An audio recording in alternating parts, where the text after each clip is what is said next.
gis na ni opposition bi tey sénégalais yi am na confiance bi ñu leen jox à travers leur vote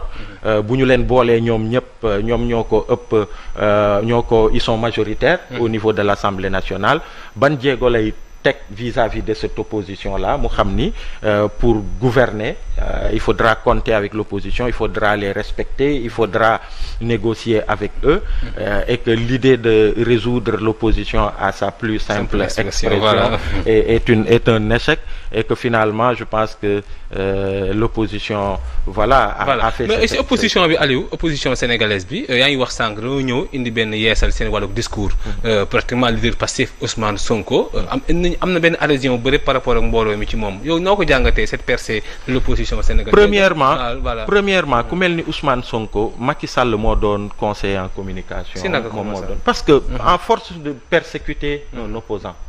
à force de le persécuter xoolal d'où Ousmane Sonko est parti.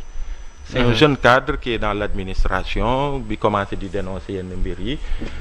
lancé wu en politique nga dàq ko ci administration ak yeneen pour man c'est ça qui a cristallisé benn genre sentiment d'injustice vis-à-vis de ce citoyen là benn pouvoir boo xamante ni day utiliser la force publique di utiliser la justice di utiliser sa force pour di néewal doole un citoyen sénégalais bu lancé wu en politique donc d'injustice en injustice, de persécution en persécution, de diabolisation en diabolisation, et puis de stigmatisation en stigmatisation. Que ci la Sonko am ascension bi mu am.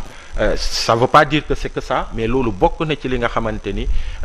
quand même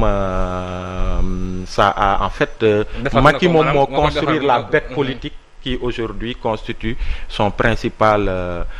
opposant politique à côté des autres aussi ñi nga xamante ni y a pas que Ousmane Sonko, il y a d'autres jeunes opposants politiques yu nekk di émerger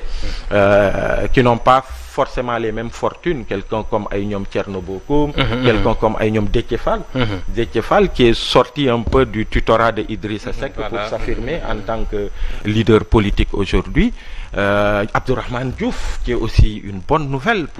pour la démocratie sénégalaise qui est un opposant politique respecté, qui a un bon discours aussi